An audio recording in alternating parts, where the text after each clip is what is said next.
반갑습니다. 붓다의 복과 지혜입니다. 오늘은 나를 도솔천에 묻어다오라는 제목으로 여러분과 함께 부처님의 가르침을 나누어 보려 합니다. 이 말씀은 단순히 한 왕의 유언이 아니라 참된 신앙은 하늘 위가 아닌 내 마음의 청정함 속에 있다는 깊은 가르침을 담고 있습니다. 청나라 시대의 불교가 주술과 신통력으로 민중의 믿음을 모으던 그때 부처님께서는 이미 오래전 우리에게 말씀하셨습니다. 하늘에 오르려 하지 말고 마음을 밝히라. 도솔천은 멀리 있는 하늘나라가 아니라 탐욕과 분노와 어리석음을 비운 청정한 마음이 곧 도솔천임을 일깨워 주십니다. 오늘 우리가 이야기할 선덕여왕의 유언과 명랑법사의 신통력 설화는 단순한 신비담이 아니라 믿음의 힘과 자비의 작용을 상징하는 이야기입니다. 신통력은 놀라운 능력이 아니라 자비심이 지극할 때 세상에 나타나는 변화일 뿐입니다. 부처님께서 우리에게 바라신 것은 기적을 좇는 마음이 아니라 깨달음을 향한 진실한 믿음, 도솔천을 향한 내면의 걸음입니다. 이 시간 우리 모두의 마음 속에도 도솔천이 열리기를 발언합니다. 자, 그럼 나를 도솔천에 묻어다오. 그 여정을 함께 해볼까요? 옛날 사위국에 한 노비가 있었습니다. 그는 늘 가난하고 늘 남의 시중을 들며 살았지만 불법에 대한 믿음만은 누구보다 간절했습니다. 그는 매일 새벽마다 절을 향해 절을 올리며 이렇게 기도하곤 했습니다. 부처님, 저는 하늘나라에 태어날 복도 없고 큰 공덕을 지을 능력도 없습니다. 다만 제 마음속이 맑고 청정하여 이곳이 곧 도솔천이 되기를 원합니다. 그의 주인은 그런 그를 비웃으며 말했습니다. 네가 무슨 도솔천이냐? 천상은 부자와 권세가의 차지더라. 너 같은 하층민이 어찌 하늘에 오르겠느냐? 하지만 그는 미소를 지으며 대답했습니다. 주인님, 하늘은 높은 곳에만 있지 않습니다. 마음이 맑으면 그 자리가 곧 하늘입니다. 어느 날 큰 재앙이 마을을 덮쳤습니다. 기근이 들고 병이 돌아 모두가 두려움에 떨고 있을 때 그는 먼저 자신의 음식을 나누어 주며 이웃을 도왔습니다. 그리고 자신보다 더 어려운 사람을 위해 기도했습니다. 얼마 지나지 않아 그는 병에 걸려 조용히 숨을 거두었습니다. 그날 밤 마을의 스님이 꿈을 꾸었습니다. 눈부신 빛 속에서 천상의 음악이 울려 퍼지고 그 노비가 황금빛 옷을 입고 미소를 짓고 서 있었습니다. 스님, 저는 도솔천에 태어났습니다. 하늘로 간 것이 아니라 제 마음이 먼저 도솔천이 되었기에 그 빛이 저를 이끌었습니다. 이 이야기를 들은 사람들은 모두 깨달았습니다. 도솔천은 먼 하늘이 아니라 자비와 청정한 마음이 머무는 자리. 마음이 깨끗하면 그 자리가 곧 부처님이 계신 도솔천이다. 부처님께서 말씀하신 도솔천은 단지 미륵보살이 머무는 하늘나라가 아니라 깨달음과 자비가 함께 머무는 청정한 마음의 세계입니다. 선덕여왕의 나를 도솔천에 묻어다오라는 유언 또한 육신의 무덤이 아니라 청정한 신심 속에서 다시 태어나기를 바라는 서원이었던 것입니다. 청나라 말기 북경 근처 한 산사에 젊은 스님이 있었습니다. 그는 불법을 공부하러 출가했지만 세상은 이미 신비와 주술이 넘쳐나고 있었습니다. 저 절에 가면 병이 낫는다더라. 이 부적을 지니면 자손이 번성한다더라. 저 스님은 주문 한마디에 귀신을 부른다더라. 사람들은 부처님의 말씀보다 기적을 쫓았고 스님들 중에도 민심을 얻기 위해 주문과 비법을 외우는 자들이 많았습니다. 젊은 스님은 마음이 흔들렸습니다. 나도 저런 신통력을 익히면 사람들에게 존경받을 수 있을까? 그는 결국 산을 내려가 한 노선사를 찾아가 물었습니다. 스님, 사람들은 신비로운 힘을 좋아합니다. 부처님의 가르침은 깊고 어려워 아무도 들으려 하지 않습니다. 저도 신통을 익혀 중생을 감화시키고 싶습니다. 노선사는 미소를 지으며 찻잔을 내밀었습니다. 이 찻잔을 보게. 스님이 보니 찻잔 안에는 찬물이 가득 차 있었습니다. 노선사는 아무 말 없이 그 위에 차를 더 부었습니다. 찬물이 넘쳐 흘러내리자 젊은 스님이 놀라 외쳤습니다. 스님, 그만 부으세요. 잔이 이미 가득 찼습니다. 그때 노선사가 조용히 말했습니다. 그대의 마음이 저 찻잔과 같구나. 이미 세상의 신비와 욕심으로 가득 차 있으니 부처님의 지혜가 들어갈 자리가 없도다. 신통은 마음이 깨끗할 때 자연이 드러나는 그림자여, 진리는 마음이 비워질 때 스스로 빛나는 등불이다. 젊은 스님은 그 말을 듣고 다시 산사로 돌아가 경전을 펼쳤습니다. 법구경의 한 구절이 그의 눈에 들어왔습니다. 마음이 청정하면 그곳이 곧 천상이요, 마음이 흐리면 그곳이 곧 지옥이다.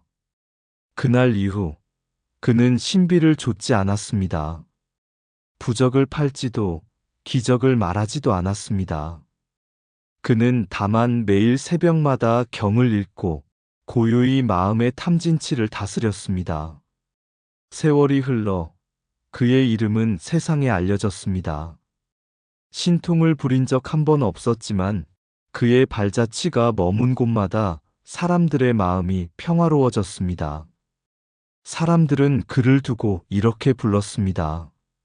신통은 없으나 그 자체가 부처님의 기적이로다. 신비는 마음이 흔들릴 때 생기지만 지혜는 마음이 고요할 때 빛난다. 신통력은 부처님의 목표가 아니라 자비와 깨달음의 부산물이다. 청정한 믿음이야말로 진정한 기적이다. 신비를 좇는 자는 그림자를 잡고 진리를 구하는 자는 빛을 따른다. 부적은 몸을 지키지만 지혜는 마음을 지킨다. 신통은 잠시의 기적이요, 자비는 영원의 힘이다. 하늘에 오른다 한들 마음이 탁하면 지옥이요, 땅에 산다 한들 마음이 맑으면 도솔천이다. 기적을 좇지 말라, 깨달음을 닦으라. 부처님은 신비가 아니라 지혜이시다. 참된 믿음은 신통을 바라지 않고 진리를 향해 나아간다. 주문보다 더 큰 주문은 자비, 부적보다 더 강한 부적은 청정한 마음이다.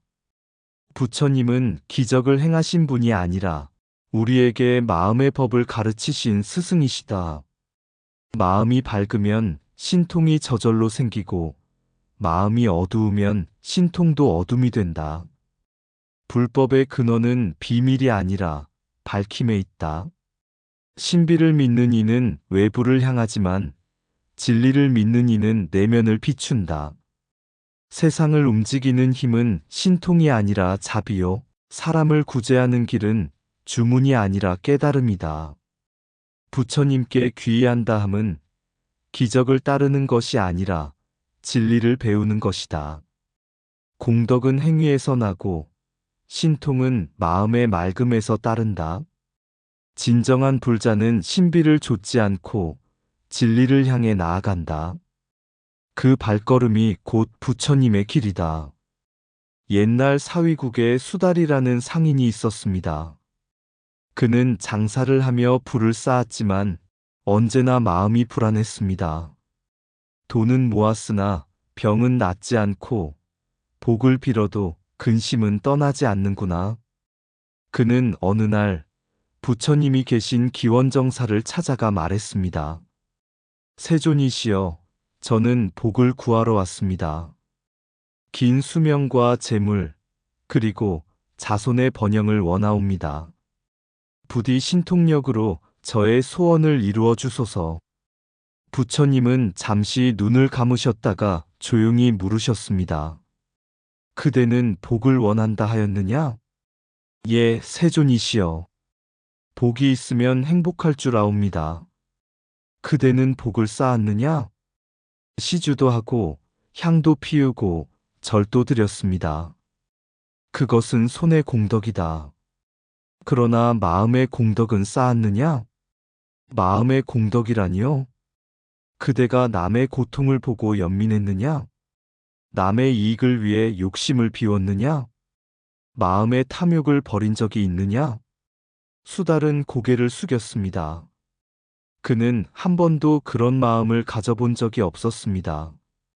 그의 복은 모두 자신을 위한 복, 그의 신앙은 모두 이익을 위한 믿음이었습니다. 그날 이후 그는 매일 새벽마다 기원정사에 들렀습니다. 부처님께 신통을 구하던 대신 가난한 이를 도우며 마음을 다스렸습니다. 그의 눈빛은 점점 맑아지고 마음은 고요해졌습니다. 세월이 흘러 그는 병이 들었습니다. 죽음을 앞두고도 얼굴에는 미소가 번졌습니다. 제자들이 물었습니다. 스승님, 이제 복을 얻으셨습니까? 그는 조용히 대답했습니다. 처음에는 신통을 구했지만 이제는 마음이 맑아진 것이 신통이요, 욕심이 사라진 것이 복이라네. 복은 밖에 있는 것이 아니라 청정한 마음 속에 이미 다 있었던 것이었네. 그가 마지막 숨을 거둘 때 기원정사에 부드러운 향기가 번졌다고 합니다. 그것은 신통의 향이 아니라 깨달음의 향기였습니다. 신통은 마음이 맑아질 때 스스로 드러나는 법의 그림자이다. 이익을 좇는 믿음은 세속의 문에 머물고 진리를 향한 믿음은 해탈의 길을 연다. 복은 기적에서 오지 않고 자비에서 온다. 신앙의 목적은 얻음이 아니라 깨침이다. 신통은 마음의 그림자요. 깨달음은 마음의 빛이다. 기적을 구하지 말고 마음을 밝히라. 복을 구하는 이는 복을 잃고 도를 구하는 이는 복을 얻게 된다. 신통력은 물거품이요. 진리는 바다이다. 신라의 여왕, 선덕은 어릴 적부터 하늘의 별을 사랑했다. 밤이면 궁궐의 높은 누각에 올라 북두칠성을 바라보며 저 빛은 세상의 어둠을 비추는 지혜의 등불이구나 하고 속삭였다. 그녀의 마음속에는 언제나 부처님의 자비와 지혜가 있었다. 세월이 흘러 왕위에 오른 선덕여왕은 나라를 다스리며 항상 백성의 고통을 자기 몸처럼 여겼다. 그러나 외적의 침입과 재난이 잇따르자 백성들은 불안을 감추지 못했고 신통력을 지닌 스님을 찾아가 도움을 청했다. 그때 나타난 이가 바로 명랑법사였다. 그는 하늘의 별자리를 살피며 말하였다. 지금 사방의 기운이 흩어지고 외적의 발걸음이 우리 땅을 짓밟으려 합니다. 그러나 사천왕의 힘을 모신다면 자비의 빛이 이 땅을 지키리이다. 이에 선덕여왕은 깊이 머리를 숙였다. 나라를 위하는 신통이라면 그것은 부처님의 지혜가 빛나는 자비의 작용이요. 그러나 신통은 마음을 미혹시키는 허상이 되어서는 아니 되요. 명랑법사는 이에 화답하며 사천왕사를 세웠다. 그곳에서 그는 나라의 안녕을 기원하며 진심으로 부처님께 귀의했다. 그리하여 신라의 하늘에는 광명이 비치고 당나라의 군세는 신비한 바람에 밀려 돌아갔다 한다. 선덕여왕은 이를 보고 미소 지었다. 신통이란 기적이 아니라 자비로운 마음의 응답이로다. 하늘의 힘이 아니라 믿음의 힘이로다. 그녀가 마지막 숨을 고를 때 이렇게 유언했다. 나를 도솔천에 묻어다오. 그러나 그곳은 하늘이 아니라 믿음이 머무는 자리다. 백성이 지혜를 배우고 자비를 행하는 곳마다 도솔천이 피어나리라. 그 말을 들은 신하들은 묘소를 낭산에 정하고 나라의 평안을 위해 기도했다. 그날 밤 낭산 위에는 별빛이 유난히 밝게 빛났다고 한다. 신통력은 믿음의 결과이지 신앙의 목적이 아니다. 도솔천은 멀리 있는 천상이 아니라 자비가 머무는 마음의 자리이다. 부처님께서 가르치신 기적은 밖의 기적이 아니라 안의 깨달음이다. 참된 신앙은 신통을 좇는 것이 아니라 신통을 낳는 지혜와 자비를 닦는 것이다. 도솔천은 하늘 위에 있지 않고 믿음이 머무는 곳마다 피어난다. 신통이란 마음이 자비로 움직일 때 드러나는 자연의 응답이다. 하늘의 힘을 구하지 말고 마음의 하늘을 열라. 기적은 신의 손이 아니라 지혜의 빛이 만든다. 도솔천은 먼 하늘의 궁전이 아니라 자비가 꽃피는 마음의 뜰이다. 신통을 좇는 이는 미혹에 들고 자비를 행하는 이는 부처에 든다. 믿음은 산을 옮기고 자비는 하늘을 부른다. 진정한 기적은 외적의 물리침이 아니라 탐진치의 소멸이다. 도솔천에 묻힌 몸은 흙이 되지만 믿음에 심긴 마음은 빛이 된다. 하늘의 별빛은 멀리 있으나 마음의 빛은 한순간에도 찬란하다. 신통은 법을 수호하기 위한 수단이지 이름을 높이는 도구가 아니다. 도솔천은 내일의 약속이 아니라 지금 이 순간 자비를 행하는 자의 터전이다. 자비는 신통보다 크고 지혜는 하늘보다 높다. 믿음으로 하늘을 닮고 자비로 부처를 닮는다. 도솔천을 찾지 말라. 내 마음이 맑을 때 그곳이 곧 도솔천이다. 하늘은 멀리 있지 않다. 선덕 여왕이 세상을 떠나기 전 그녀의 곁에는 한 젊은 비구가 있었다. 그는 여왕의 발 아래 무릎을 꿇고 울먹이며 물었다. 전하, 왜 하필 도솔천에 묻어달라 하셨습니까? 그곳은 미륵보살께서 머무는 천상이라 하지 않습니까? 여왕은 빙그레 웃으며 손을 들어 창문 밖 하늘을 가리켰다. 그날 저녁 낭산 위에는 붉은 노을이 하늘과 땅을 하나로 물들이고 있었다.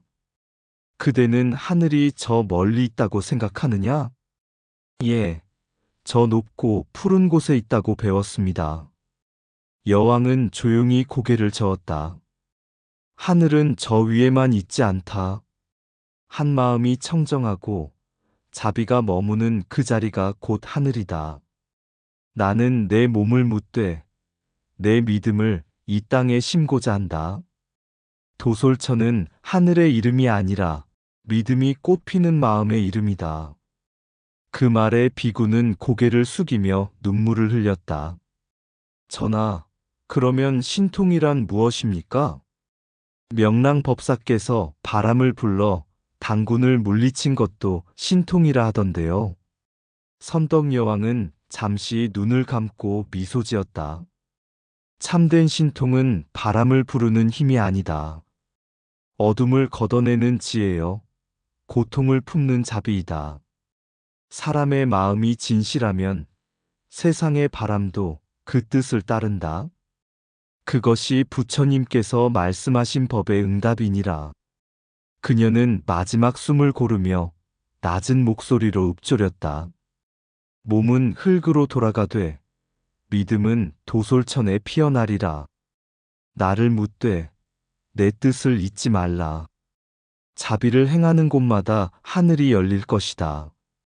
그 후 신하들은 그녀의 유언에 따라 낭산에 묘를 세우고 백성들은 묘 앞에서 매년 자비의 등을 밝히며 기도하였다. 그리고 그날 밤 낭산 위에는 유난히 밝은 별 하나가 나라를 비추듯 반짝이고 있었다. 도솔천은 하늘 위의 궁전이 아니라 믿음이 머무는 자비의 자리다. 신통은 기적이 아니라 진심이 부른 자비의 응답이다. 부처님께서 가르치신 하늘은 먼 곳이 아니라 깨달음의 마음속이다. 참된 왕은 권세로 다스리는 자가 아니라 믿음으로 세상을 비추는 자이다. 낭산의 바람결에 여왕의 숨결이 스며 있었다. 나를 도솔천에 묻어다오. 그 한마디 땅을 열고 하늘을 열었다. 사람들은 하늘을 올려다보았지만 그녀는 땅을 가리켰다. 믿음이 머무는 곳, 그곳이 곧 도솔천이라. 신통이란 바람을 부르고 비를 멈추는 것이 아니니 한마음 자비로 피워 고통을 품는 손길, 그것이 곧 하늘의 힘이다. 진흙 속에 묻히는 몸, 그러나 믿음은 묻히지 않으니 자비의 꽃 한 송이 그 자리서 피어나 세상을 비춘다. 사천왕이 지키는 낭산 아래 법의 등불이 꺼지지 않으리. 하늘은 멀리 있지 않다. 깨달음의 숨결이 닿는 곳마다 도솔천이 열리리라. 이상 붓다의 복과 지혜였습니다. 오늘도 복지 구족한 날 되세요. 구독과 좋아요는 붓다의 복과 지혜를 밝히는 큰 자비의 등불이 됩니다.